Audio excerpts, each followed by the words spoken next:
Hello, this is your host, Todd Lewis of the Praise of Folly podcast. I am again joined today by Right Ruminations, and we are here to discuss the broad contours and the cultural and underpinnings and philosophical underpinnings of Tolkien's Legendarium. Now, one of the things that you'll see from amongst Christians in general and Catholics in particular is the claim that the Lord of the Rings or the Tolkien Legendarium is Christian and or Catholic. And they'll point to various elements in the Legendarium that they seem to support that. So, for example, for those who say that Tolkien's work is fundamentally Catholic, they'll point to something like, lembas bread, which has properties similar to the host and the sacraments. They'll point to Varda, who has elements similar to the Virgin Mary. But let me make a distinction of what I would consider a purely Catholic work. So the Canticle for Leibowitz, the science fiction Hugo Award novel, that is a specifically unambiguous, clearly Catholic work because it's about a monastery in the Southwest after a nuclear apocalypse. So that would be my benchmark or standard for what would be an explicit Catholic work of fiction. Whereas I don't think Middle Earth meets that. And the reasons why I don't think Middle Earth meets that is, and by extension even Christian, would firstly be the fact that this is a little bit of a backstory in the Silmarillion, but death is a gift. Death to man is a gift given by Iluvatar, whereas in the Christian cosmology, death is a curse. And I think no matter how you try to find themes in Middle Earth that have Christian elements, and there are, the fact that cosmology views death to man as a gift, I think is one of the fundamental impediments to considering it a Christian work and why it should rather be considered a perennial work. Another element as well, again, this is a bit esoteric in the Silmarillion, the elf Thingol marries the divinity or demigoddess Melian.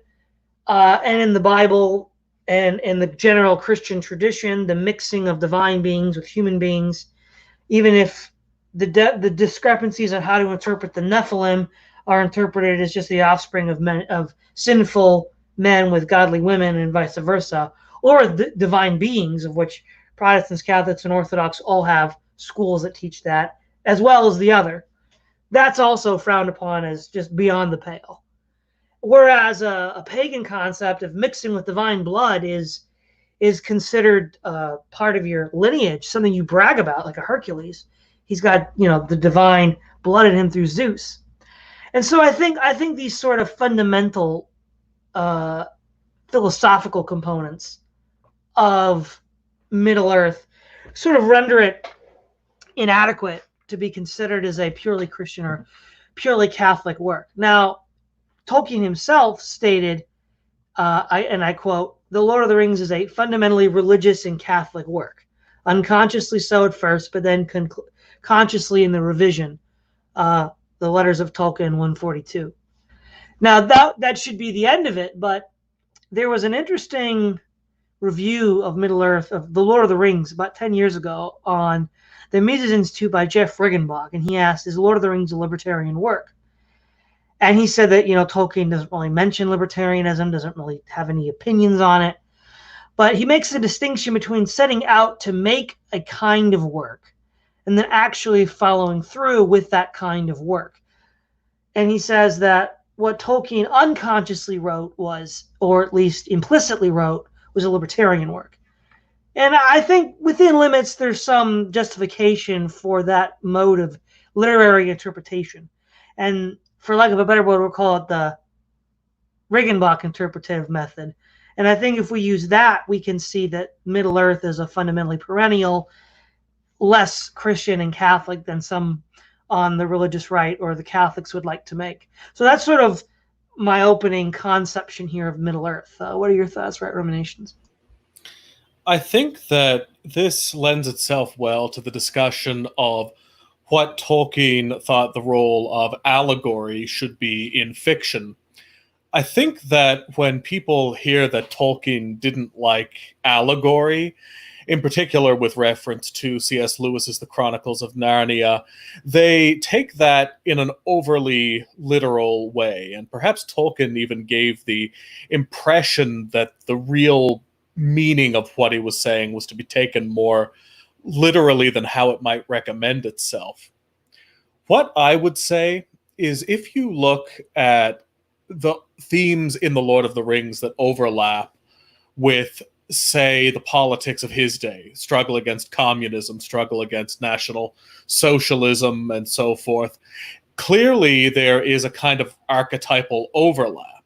Clearly, there are elements of the Shire and Middle-earth that are meant to be related to what he thinks are the best aspects of England. Certainly, there are references to the Enlightenment and things in modernity that he doesn't like that are attributed to the enemy. There are all of these overlaps, but I think that to say that therefore Tolkien was contradicting himself in this regard, which a lot of people do, is missing the point that really ideas should be an end in themselves. I don't think it's that Tolkien meant that there is an overlap between this real subject matter and the fictional subject matter. It's more that it's of secondary consequence, because when you have things that are just meant to symbolize things, then the subject matter becomes boring because it's not an end in itself. So I would say that first and foremost, Tolkien's work is about ideas rather than concepts. It's kind of like what makes Star Wars good. It's about ideas that are an end in themselves. And then if maybe they accidentally symbolize something, then that's good too, but that's of secondary consequence. How that relates to what you were saying is I don't think that The Lord of the Rings needs to be essentially perennial or Catholic or Christian or what have you, because I think that it is something that accidentally symbolizes these things, but ultimately it's an end in itself. The characters of Middle-earth, the mythology, those things are archetypes, but they're also ideas that have value apart from their conceptual representation. If you were to ask in the most essential sense, what is the religion of Lord of the Rings? The Lord of the Rings is the religion of Tolkien's world is the religion of the Valar and of the elves and of that mythology particular to the Lord of the Rings.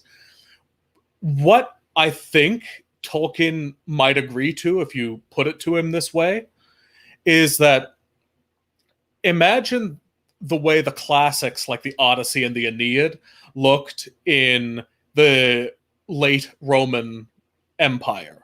At the time of Augustine, let's say. Did people actually believe that they were literal? No. Did people believe that they had some kind of symbolic overlap with Christianity? Some people did. Did people say that they were Christian? Well, of course that would not be the common interpretation. So what I would say is that a good guess is that Tolkien meant to create a kind of English analog to these classical mythologies that exist for the Mediterranean world that maybe overlaps with Christianity and with Anglo-Saxon identity, but is still itself a kind of work of contemplation or entertainment or what have you, that really can stand on its own legs without directly representing anything. Exactly. What you're saying is, and I would tend to agree, it's sui generis. It is unique in itself. I think one of the three interesting elements of the text that, when you look at it, make it more akin to what Regenbach calls a libertarian work, or decentralized anti-authoritarian work. So there is no organized priesthood in Middle-earth, and the only time an organized priesthood appears is on Numenor, constructed by Sauron to worship Morgoth. So if this were to be intended to be read as a Catholic work, it wouldn't have been done that way. in the Canticle of Philipowitz, there is an organized priesthood for the Catholic Church, because that's what the book was supposed to be. The idea that oaths are, let me put it this way, in Middle-earth, oaths are not condemned. I mean, they in an absolute sense, they are sworn, oaths of fealty, but there's generally a very skeptical view of oaths that doesn't really fit well with a high church interpretation. The Silmarillion is marked by the oath of Feanor, which leads to 3 kinslayings and ultimately the apogee of Morgoth's power.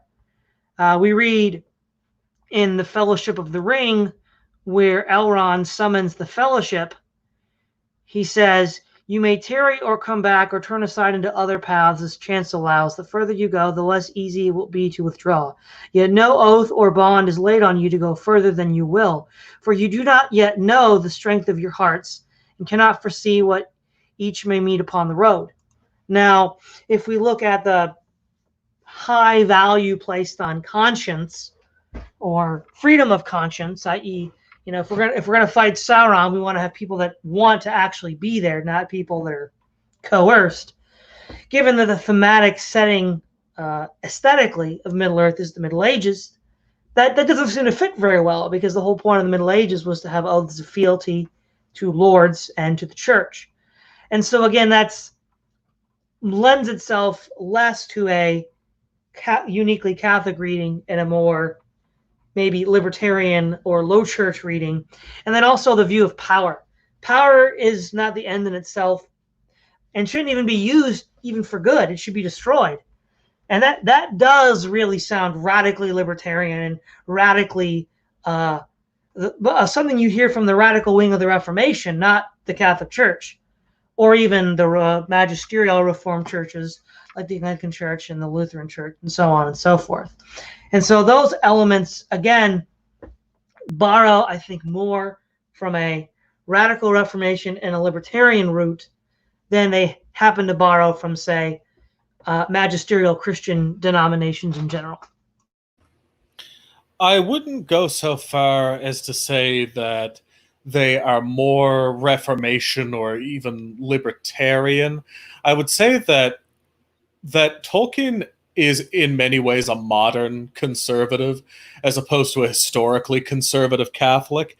If you look at the kind of worldview that Tolkien seems to be implying, it does not seem radically different from the worldview of Russell Kirk and the idea of the negation of ideology. In fact, you can kind of look at the Ring as a stand-in for power or ideology. The idea is that power itself corrupts, and it doesn't really matter what the ideology is, that it's wrong even to use it in the service of good because power is not value neutral. There is this kind of anti-Pelagian message, which, while not Protestant per se, is also undoubtedly influenced by Protestantism, because modern Catholicism is itself motivated by Protestantism in some measure. I think that in large part, this is a kind of philosophy that would not be all that out of place in, say, the company of the early National Review in America. That idea of, if you read, for example, even William F. Buckley's early books before he became a kind of radical cold warrior, he really was anti-power, anti-authority, but somehow squared that with pro-tradition. Someone like Malcolm Muggeridge would be another name. So Tolkien's outlook is very kind of 1950s, modern conservative Catholic, that company that I think is sort of culturally familiar, at least in people's subconsciouses. I would say that it is perhaps culturally Catholic in that it is to this kind of 1950s Anglo-spheric Catholicism what the Aeneid and the Odyssey were to Christendom in the late Roman Empire. So it is kind of Catholic in a sort of indirect or cultural way, even if it isn't informatively Catholic in any way. Its politics are not all that specific, and I do have some, it does raise an eyebrow on my part when I hear libertarians trying to appropriate it for as essentially libertarian propaganda, and I'm really not exaggerating when I say that they do that, because I've heard people on, say, the Tom Woods show essentially reinterpret Tolkien's work as though it were somehow textbook libertarian, whereas I think that really it has libertarian elements and it has traditionalist elements as well. I just think that it really is part and partial with the 1950s individualist romantic right.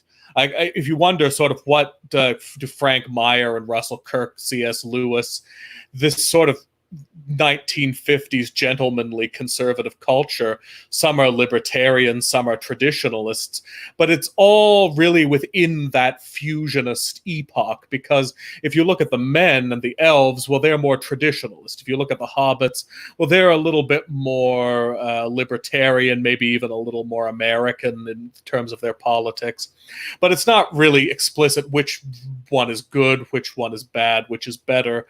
So there really is kind of an Anglospheric, gentlemanly, fusionistic outlook.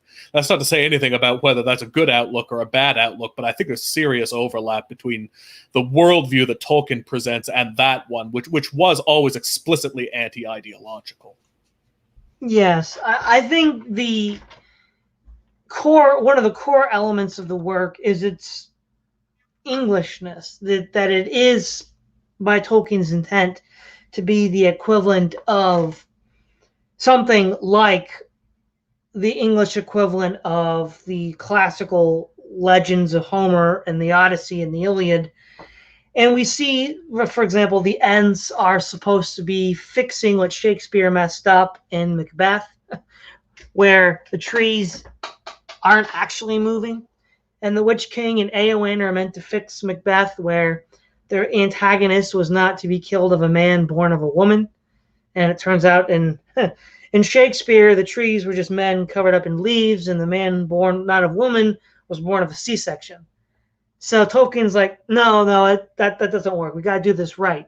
So he sort of, in his mind, corrects Shakespeare in those moments. Also, Rohirrim, very much Anglo-Saxon. In fact, he had an interesting interpretation of the Battle of Hastings, whereby if he thought the Anglo-Saxons had their own knights to match the Normans, then they could have won and there never would have been a Norman yoke. And hence, that's one of the key components of his A Nation of Rohan and the Rohirrim. But because it is an essentially English work, and England after 1540 something, I think, when Henry VIII split from Rome, began the process of becoming the Anglican Church and the Protestant Church in England. Those elements that were previously discussed are a reflection of that English history, which, for example, if you were to read some fiction in France, or Spain, or Latin America, I don't think you would have such a hostility to power, such a skepticism of those who would use power like Boromir for his own ends, for the sake of helping others. From what I see in the literary traditions of those regions, which did not go through a Reformation process, you don't see that. And of course, that's maybe more because it's English, and English just becomes so drenched in Reformed thought that would be inevitable even if you were swimming against the tides. But I think the essential Englishness of Middle-earth is a really important factor in understanding it.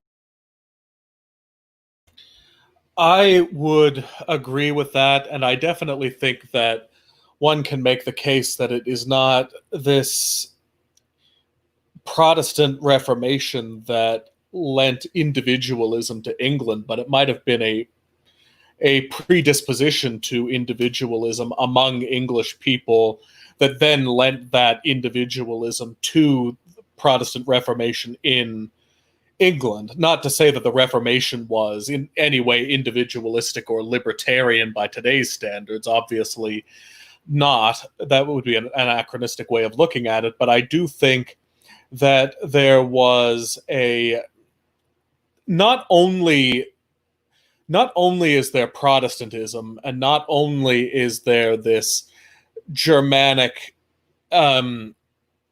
element in the English background, but there's also the isolationism geographically of England, just the fact that it is isolated in some measure from the continent. And I think that that probably also has a long-term psychological effect, at least on the predisposition of English culture to individualism relative to other cultures. I think that a way of looking at what you've been saying is that Tolkien did for England what Wagner did for Germany. Because if you look at Germany as well, it has all of these folk traditions, and it has a kind of mythology of its own, which is interwoven with the English mythology, but it's not really codified in this epic poetical way in the way that Mediterranean culture is. So the Anglo-Saxon world is kind of later developed in terms of civilizational manifestations. So it has this sort of need to legitimize itself along classical terms, even though the Anglo-Saxon nations are kind of post-classical nations. What Wagner and Tolkien do is they classicize post-classical civilizations by giving them famous mythologies analogous to the Homeric mythologies. Yeah, I think that's a very interesting point and good analogy. And what to further sort of put an exclamation point on this is in the Two Towers when Merry and Pippin go to the Entmoot. Right, moot is from the Norse and the Germanic tribes, like the Folkmoot, is the meeting of the people. And so this sort of ancient Germanic governing structure we see reimagined with the trees, with the Ents doing it themselves to come to a decision.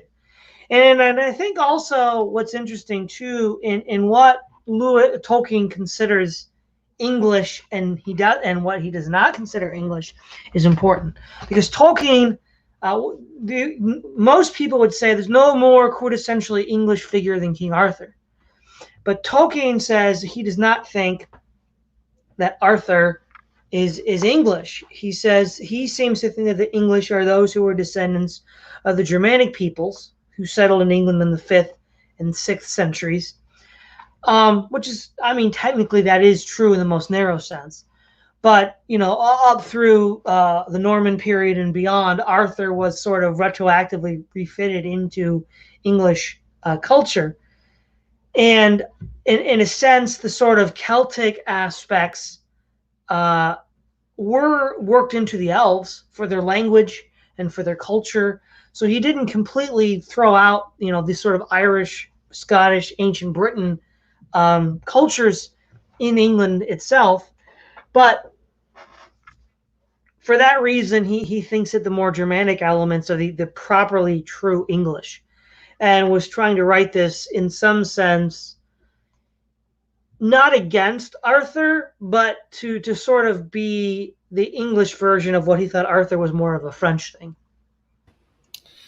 I was struggling with the best way to say this while I was listening to you speaking, and it brings to mind what Tolkien himself said about his own sense of identity, that he identifies as English, but not as British as such. He's loyal to England. He doesn't care about Great Britain.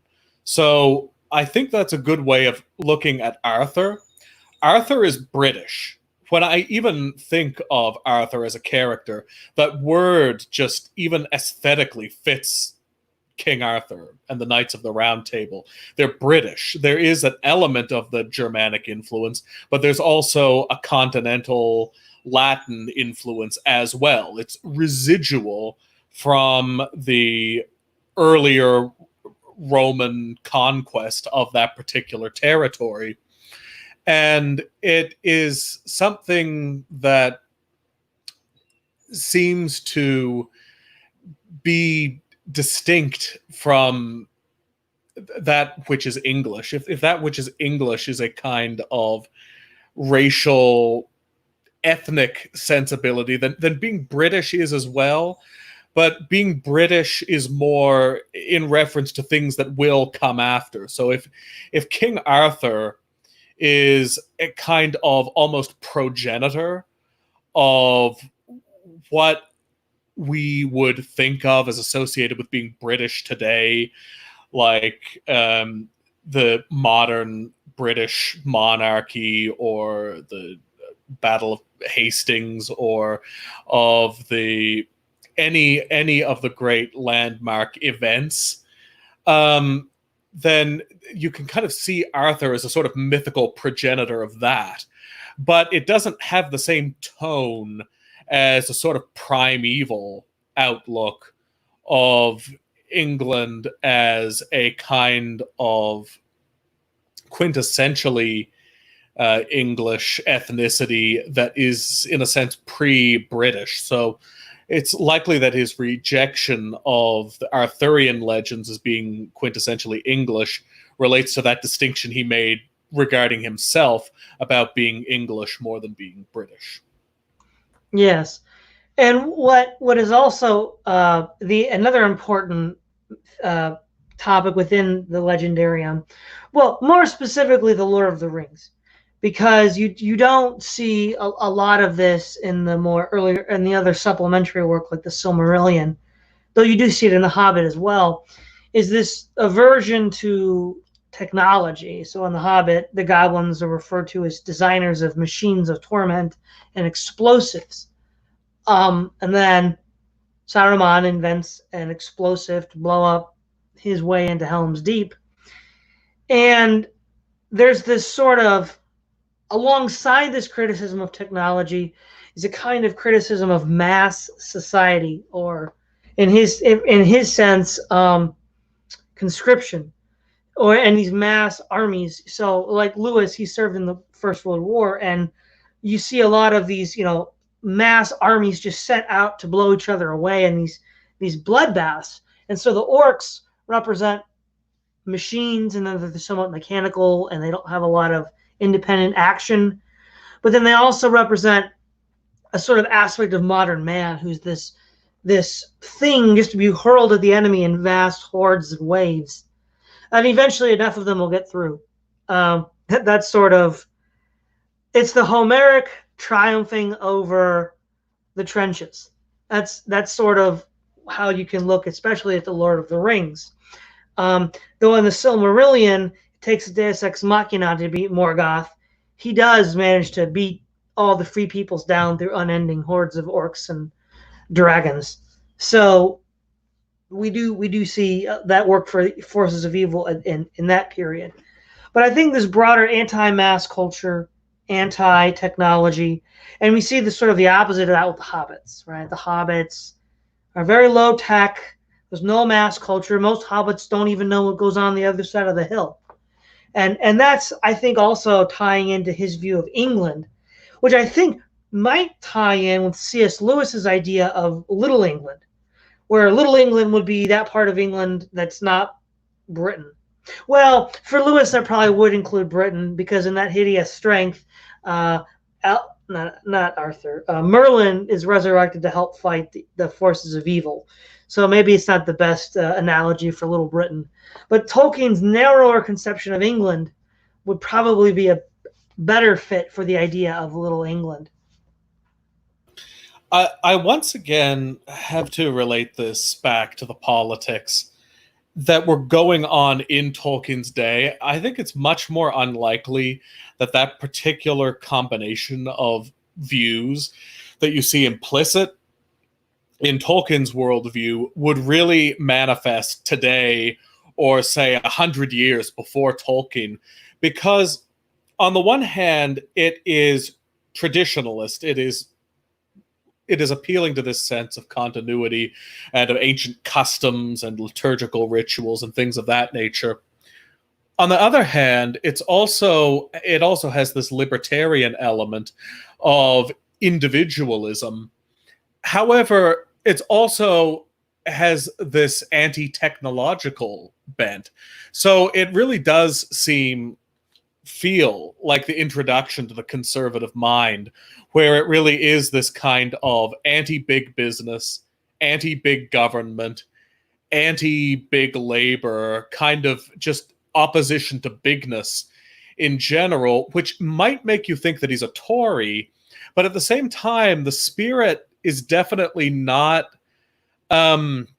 monarchical or British enough in the kind of nationalistic sense to really be convincingly a Tory ideology. So it really is this sort of almost convergence of views that never actually manifested themselves historically at any one time, but that does present a kind of coherent mood. And it is this kind of this sort of quasi-Tory, individualist anti-bigness. And it's really not quite the same as distributism, because distributism, I think, is more moralistic. Distributism is more Toryistic. It's a little more authoritarian feeling. So it's almost on the same page as G.K. Chesterton or Hilaire Belloc, but there's something decidedly more withdrawn or less pushy about it. Less magisterial about it. It really is this kind of combination of libertarianism, environmentalism, and traditionalism in such a way as is sort of opposed to generic bigness, as it were. Yes. And I think the other element of this Legendarium that does lend itself to more pagan inspiration is the idea of fatalism or fate. That appears a lot in specifically the story of Turin Turambar and the Children of Hurin, but also with words like fey and fell and fate. They're all sort of revolving around this idea of some sense helplessness in the face of what will be. Some people rise to meet their fate, some succeed, like Aragorn, and some don't, like Turin. And I think what makes the mood of Middle Earth very much different than, say, something like distributism is because it is wrapped up in this kind of fatalism.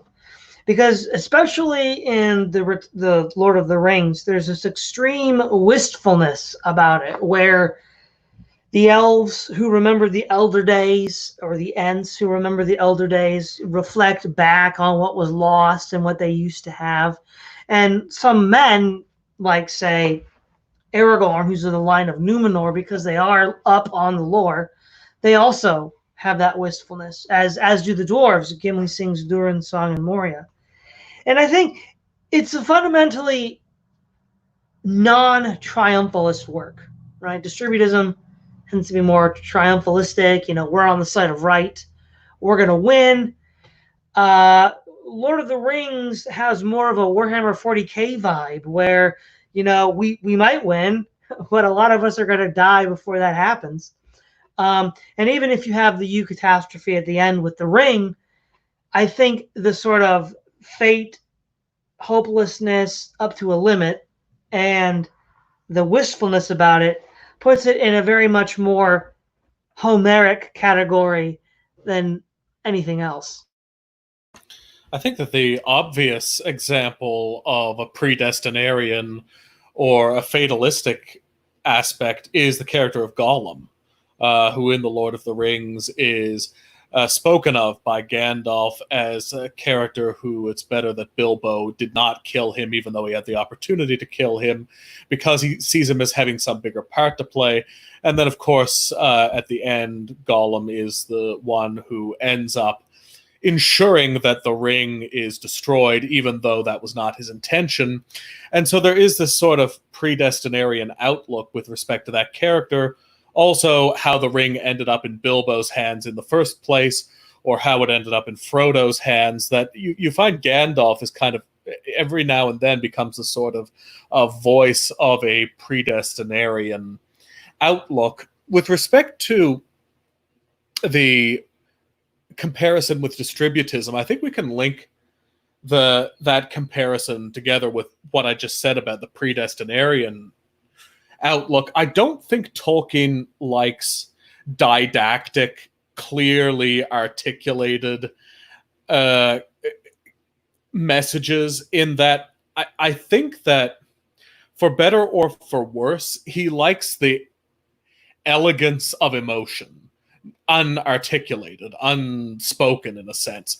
Whereas distributism is very didactic. It's very in your face. And often predestination in Christianity is the same way. It's divided into things like the Calvinist school, the Arminian school, the Thomistic school, the Augustinian school, what have you. And I think that it's difficult to imagine Tolkien even speaking of predestination in these kind of very technical, explicit terms, but that predestination sort of exists in The Lord of the Rings as almost like a mood. But it's more than a mood, it's an intuition. It's something that you get by seeing it, by sort of hearing it in this poetical context. Likewise, I think that distributism is too didactic in the way that predestination tends to be too didactic, in that there are certain distributist type themes in The Lord of the Rings, but they're more simple. They're more elegant in their simplicity. There's something more primally intuitive about them. They're just kind of there. The Shire is the Shire. It doesn't really have a textbook to go along with it, in the same way that, yes, Gollum or Frodo or Bilbo may be predestined in some way, but there isn't this textbook explanation of predestination that goes along with it. Whereas if C.S. Lewis were writing it, he would have to kind of stop to explain to everyone what predestination is or what distributism is or something. So those are some thoughts. Yeah.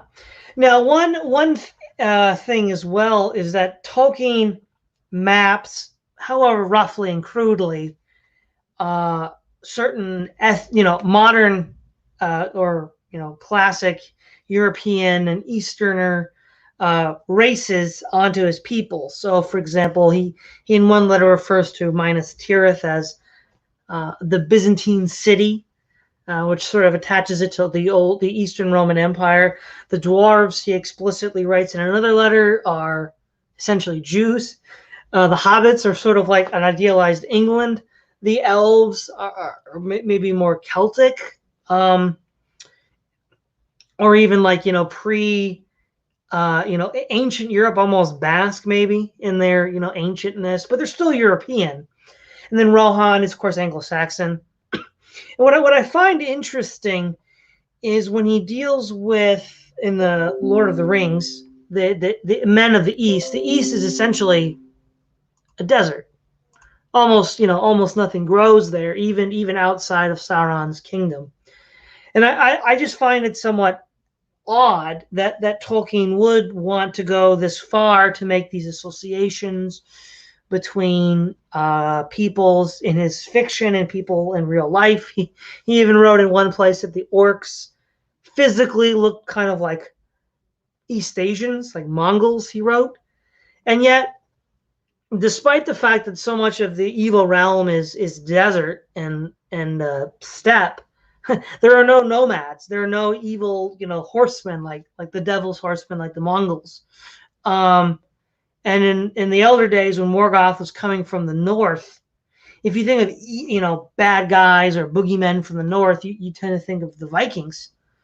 And yet he seems to not want to avail himself of some of these archetypes for his villains which would have been classic threats to Western civilization. If we view Middle Earth as a kind of like idealized view of Western civilization, and then Morgoth and Sauron representing these totalitarian threats to it, marshaling its historic enemies against them.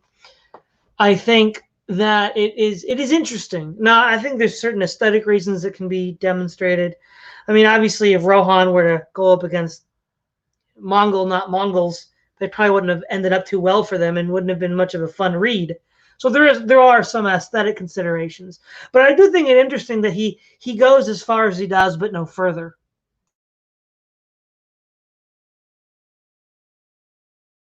What do you think, Right Ruminations?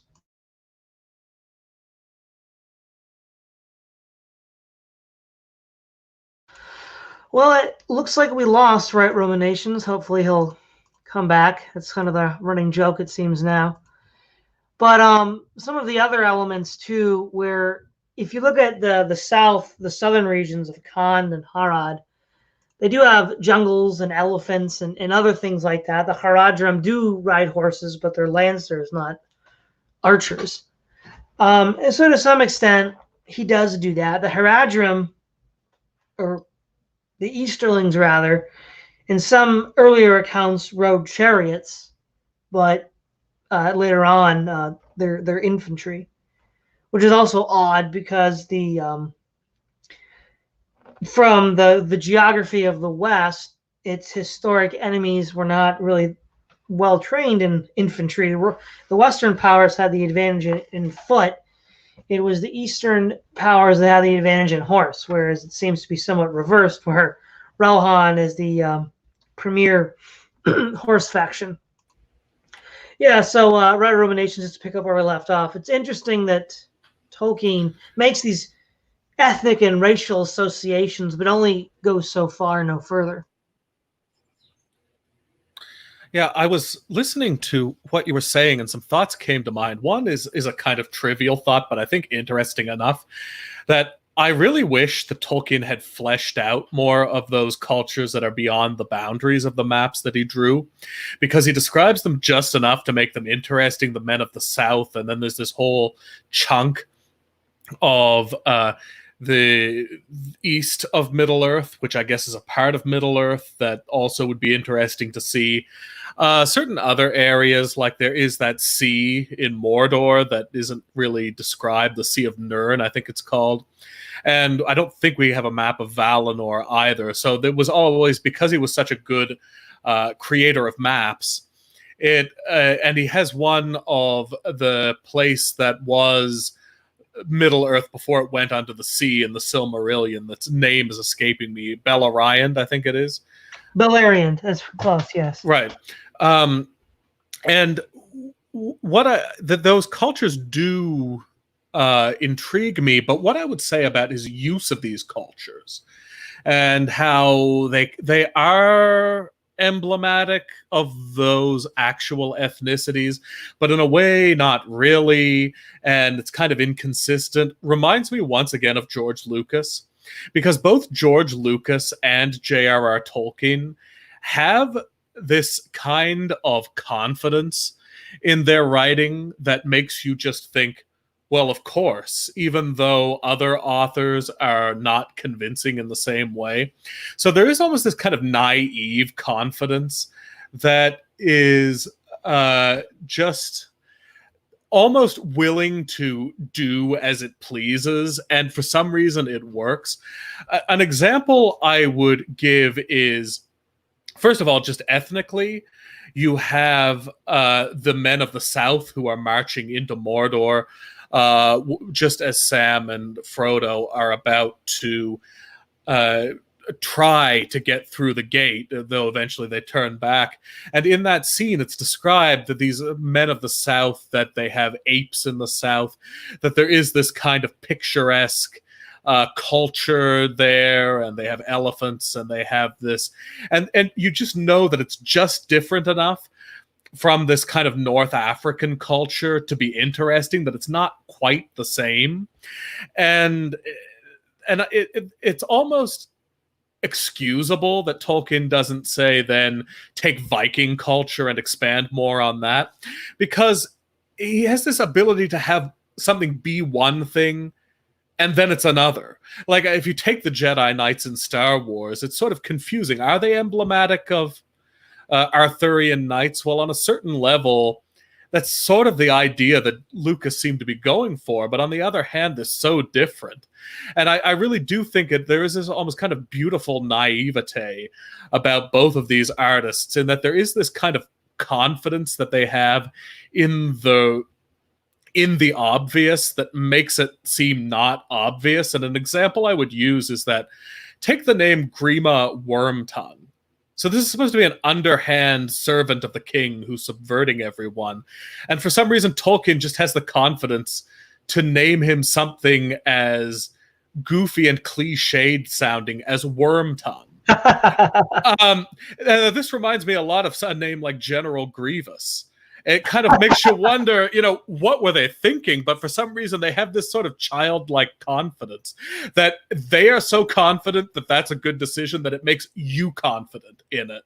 And so I think in light of that, that might explain why it's confusing whether these actually are the ethnicities that you think they might be representing or not, or why there are some and not others. You just kind of have to just sort of see it as that's the way the kind of mind that we're looking at works. It's just that's real for him.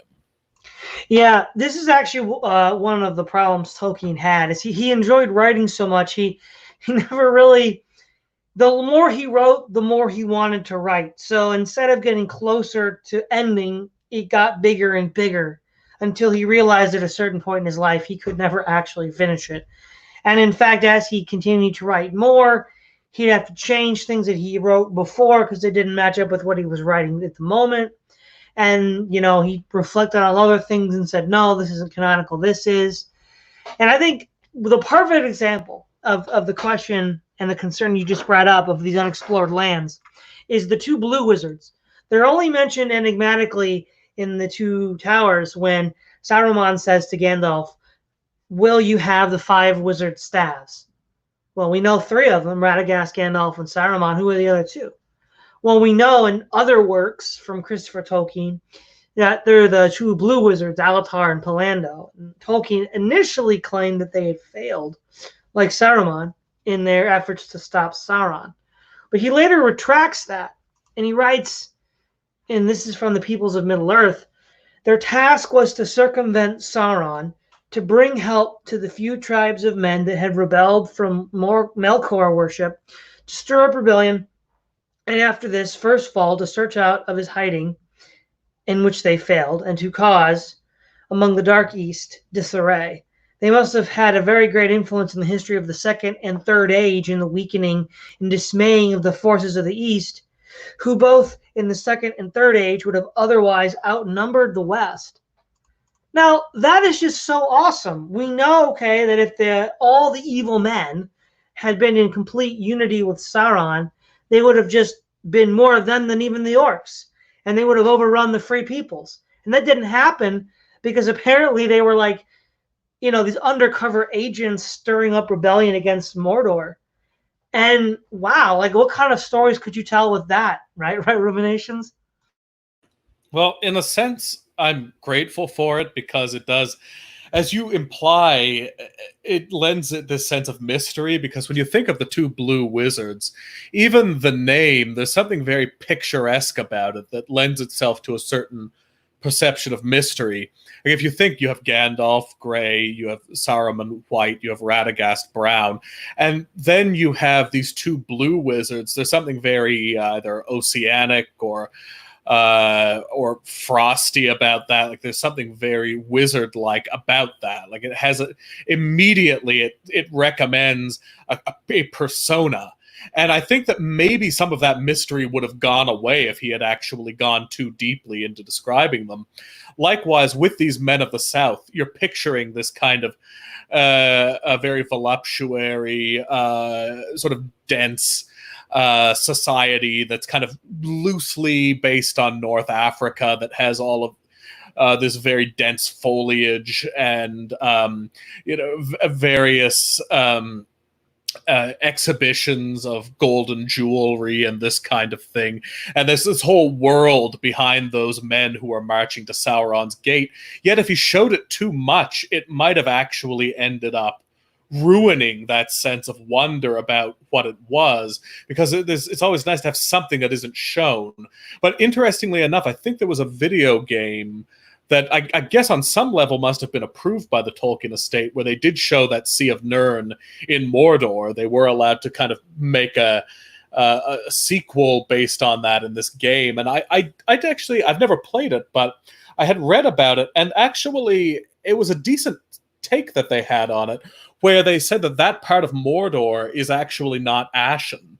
And they took the idea that on some level, Mordor must get its crops from somewhere. It must get its water from somewhere. It must have some way of sustaining itself. So the idea is that the south of Mordor was actually a lusher place compared to northern Mordor, and it was run by slave men who were under the supervision of the orcs and grew the crops for Mordor. And it's actually not the kind of ashen, polluted sea that you might imagine. And whether you like that or not, that's not too much of a departure from what Tolkien might have done with it.